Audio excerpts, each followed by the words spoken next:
لا الباب بيخبط.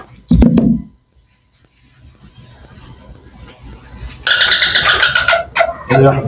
يا عليك، السلام عليكم. السلام عليكم. ايه طمنا على الامور. ايه يا حبيبتي؟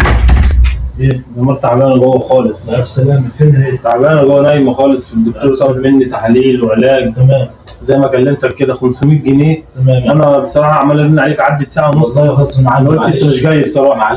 معلش بعت التليفون تمام عشان اصرفك في 500 جنيه يا احمد. بجد والله. اخويا يا احمد. طب ليه؟ طب يا وليد انا قلت انت مش جاي، بس انا سامحني يعني.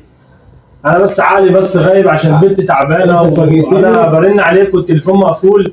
قلت انت مش جاي بصراحه. انت فاجئتني يا احمد، انت فاجئتني وانا معيش فلوس. اعمل ايه؟ مفيش غير طب ليه تبيع التليفون؟ لا دي بنت وبنت اخويا، طمنا عليها.